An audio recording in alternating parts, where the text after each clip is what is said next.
불교 철학에 따르면 출생 연도의 마지막 숫자는 무엇을 보여줍니까? 출생 연도의 마지막 숫자가 삶에 대한 관점을 바꿀 수 있는 비밀을 보여줄 수 있다는 것을 알고 계셨습니까?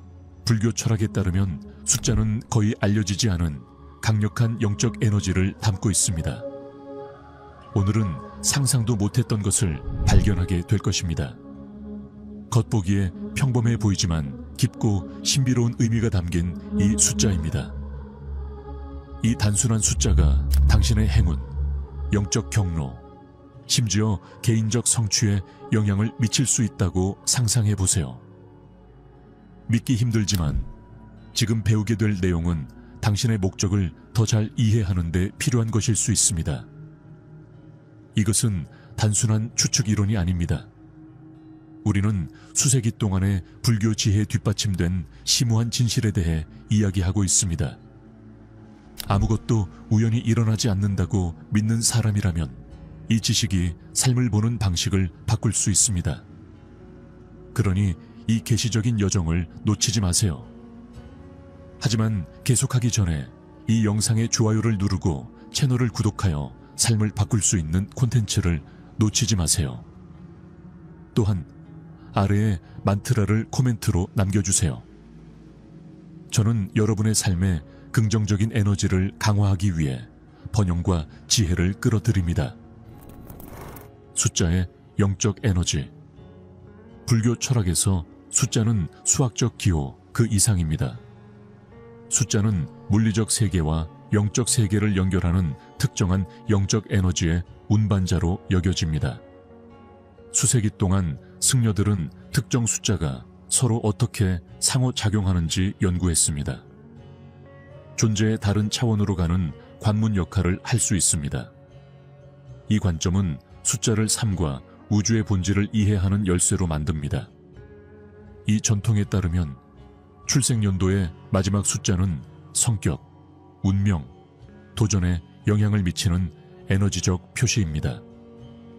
그 의미를 이해함으로써 이전에는 알아차리지 못했을 수 있는 패턴과 행동을 발견할 수 있습니다.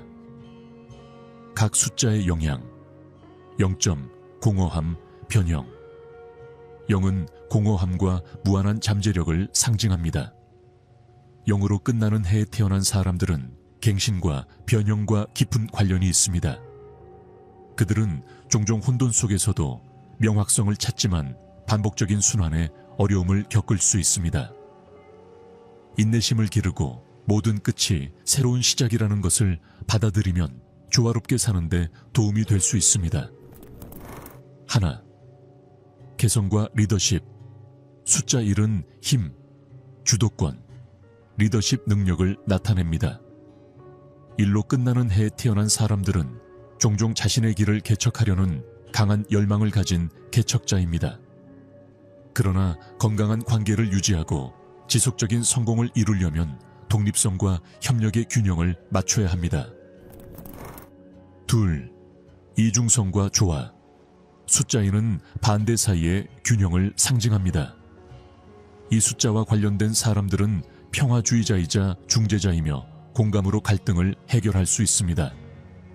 그들은 평화를 매우 중시하지만 조화를 깨는 것을 두려워하지 않고 자신의 요구를 표현하는 법을 배워야 합니다.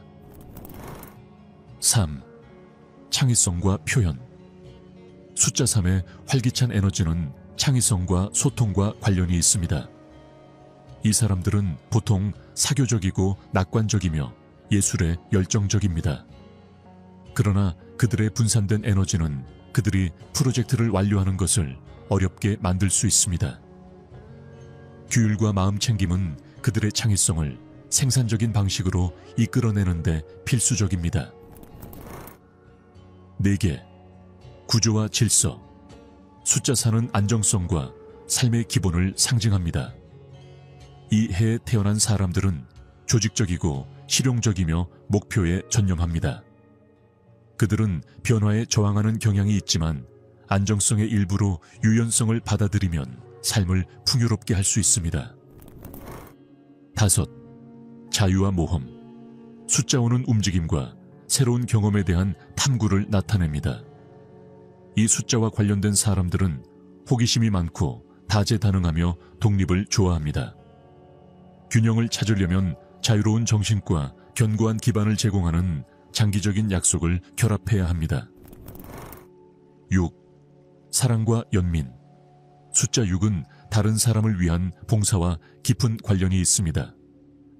이 사람들은 타고난 보살핌을 주는 사람이고 관계를 중시하며 조화로운 환경을 만듭니다. 하지만 그들은 다른 사람을 돌보는 경향과 자신의 필요사항에 대한 관심 사이에서 균형을 맞춰야 합니다. 7. 영성과 성찰. 7은 성찰과 내면의 지식에 대한 탐구의 숫자입니다. 7로 끝나는 해에 태어난 사람들은 사색적이고 깊은 문제에 관심이 있습니다. 고립되는 경향이 있지만 영적 삶을 일상의 현실과 통합하면 균형을 이룰 수 있습니다. 8. 풍요와 현현. 숫자 8은 물질적 성공과 물리적 세계와 영적 세계 간의 균형을 상징합니다. 이 사람들은 야심차고 효율적이며 성취 지향적입니다. 진정한 풍요를 이루려면 물질적 목표가 영적 가치와 일치하도록 해야 합니다. 9. 완성과 보편적 지혜. 숫자 9는 지혜와 주기의 정점을 나타냅니다. 9로 끝나는 해에 태어난 사람들은 이상주의자이며 인류의 복지에 기여하고자 하는 깊은 열망을 가지고 있습니다.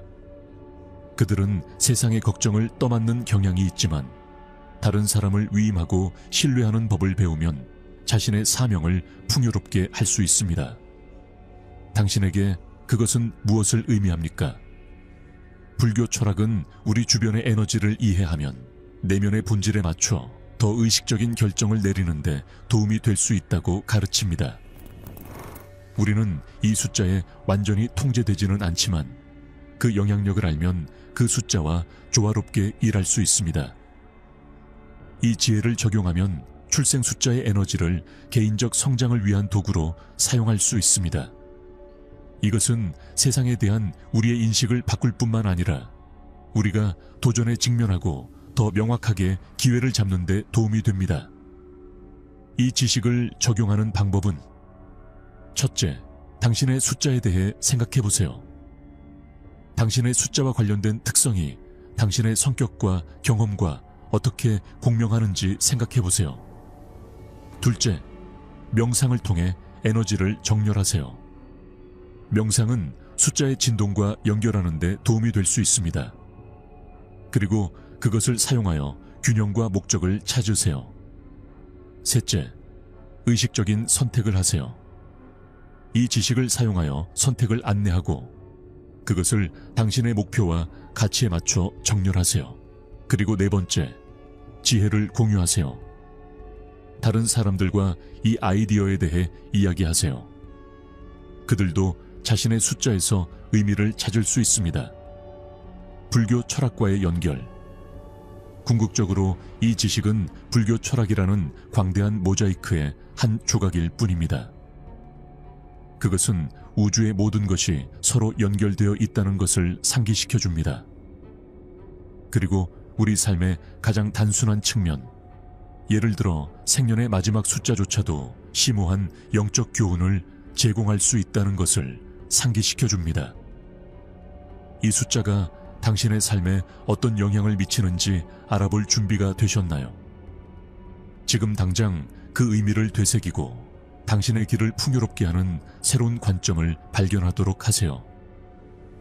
지혜는 생각보다 가까이 있습니다. 그저 마음을 열면 됩니다. 영상을 즐기셨기를 바랍니다. 댓글 섹션에 생각을 공유하세요. 무슨 댓글을 달지 잘 모르겠다면 100이라고 입력하세요. 게다가 아직 채널을 구독하지 않으셨다면 채널을 구독하고 종 모양 아이콘을 눌러 유용하고 유익한 일일 영상을 놓치지 마세요. 시청해 주셔서 감사합니다.